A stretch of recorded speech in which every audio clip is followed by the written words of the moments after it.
Greetings and welcome back to Room 303 in our Chats with Emily, as we are calling our readings through the poetry of Emily Dickinson contained in the Johnson edition. We're working now with poem 128, Bring Me the Sunset in a Cup. It's another spring poem. Emily as precise observer of nature, and in this regards will remind us of Emerson and of course Thoreau. We've given a whole bunch of lectures of both of those thinkers at LearnStrong.net. Our assumption is that you've been following our stuff at LearnStrong.net. Down that left-hand side, our playlist is Chats with Emily. I'm hopeful that you've already been introduced to our introductory set of comments. I'm hopeful that you've already worked through the previous 127 poems. We just finished with Houses So the Wise Men Tell Me. Now, in this poem, and I find this a fascinating poem, we do find Emily the scientist, the observer, the measurer. We're going to get a lot of that kind of scientific measuring language. But I think there's something else going on here. I think in this poem that Emily is going back to the very early years when she read the book of Job. And in the King James Version, she got to the 38th chapter, what is often referred to as the Theophany chapter. You'll remember that in that story. Job is this, he's a great guy in every way, and then he gets seriously jacked. Now, he's allowed to be jacked in the story, of course. God allows it. And terrible things happen to him. And by the end of it all, he's just wanting to have this conversation with God. He has this conversation. He asks God the theodicy question as the fifth of our big five. Why does there got to be bad stuff that happens to me and the like? And then God speaks out of the whirlwind, the theophany. And in the 38th chapter, he'll say it this way. The Lord answered Job out of the whirlwind and said, quote, "Who is this that darkeneth counsel by words without knowledge? Gird up now thy loins like a man, for I will demand of thee, and answer thou me. Where wast thou when I laid the foundations of the earth? Declare if thou hast understanding. Who hath laid the measures thereof, if thou knowest? Or who hath stretched the line upon it?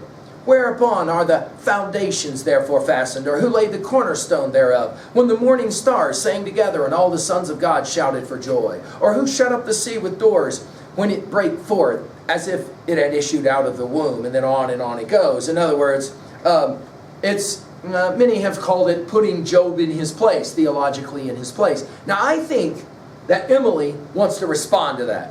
I think she wants to argue that is not an answer to the theodicy question. I think she wants to challenge deity, but she does it in this really brilliant way. And, of course, Emily is always curious. And so, for her, she'll play the game this way. And I love the tone of this passage as well. She'll say it this way. "Bring me the sunset in a cup, reckon the morning's flagons up, and say how many do. Tell me how far the morning leaps. Tell me what time the weaver sleeps who spun the breadths of blue. Write me how many notes there be in the new robin's ecstasy among astonished boughs. How many trips the tortoise makes, how many cups the bee partakes, the debauchee of dews.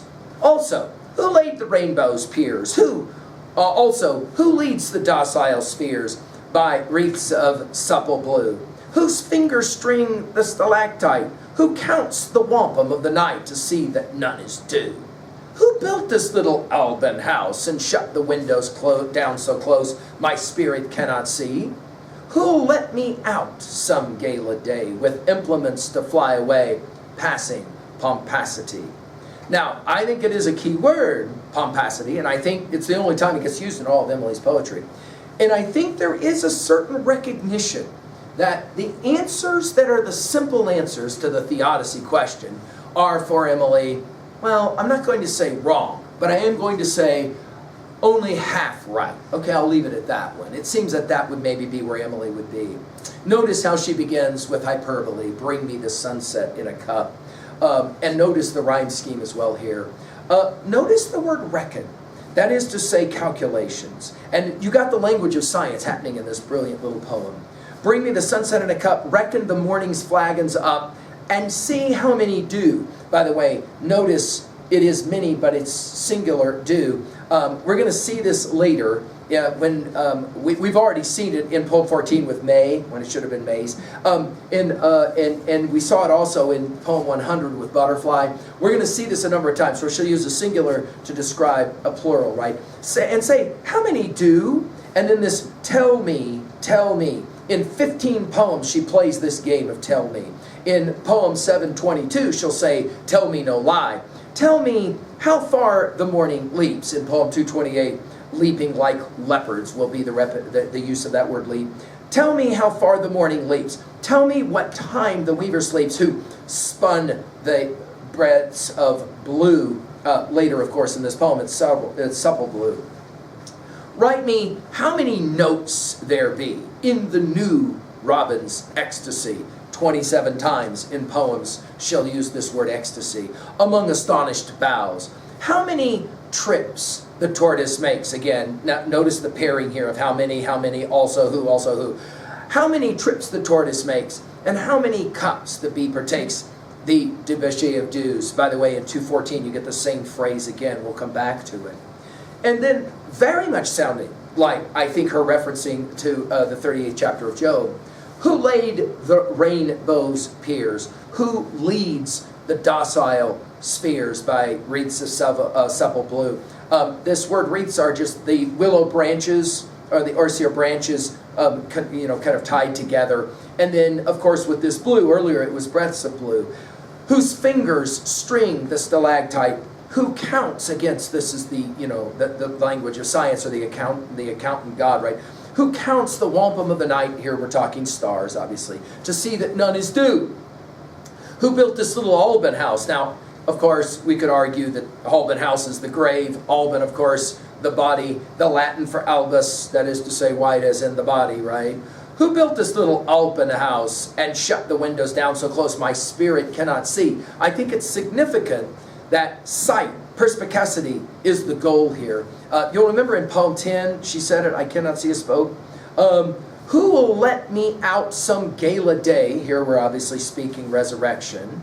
And this is ultimately what many scholars called Emily's flood question, the question of afterlife, immortality, and whether it's true. Who will let me out some gala day with implements to fly away? And of course, fly away is, as you know, is a famous reference to a spiritual hymn that will come later. Fly away, we saw this in poem 23. We'll see it again in poem 1199, this idea of flying away. Passing pomposity. Now, pomposity, again, only used one time.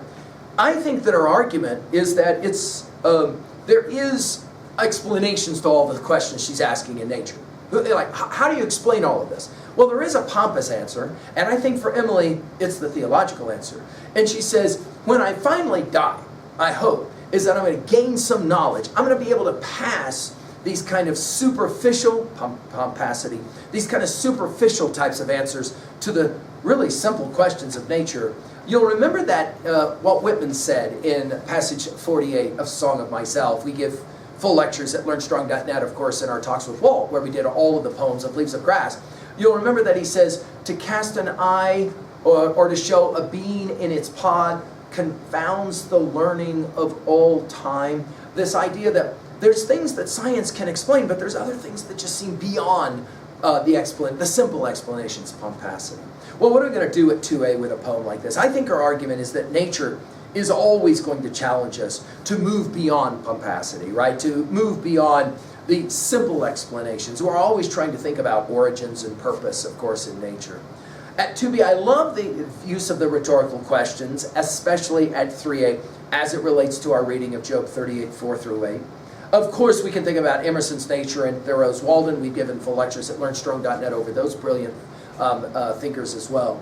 Finally, at 3B, how can you own a poem like this? When was a time that you were moved in a way like this to study nature, to think about nature, to try to figure out and move beyond pomposity? I'm hopeful that that's what we're doing in these lectures. Thank you.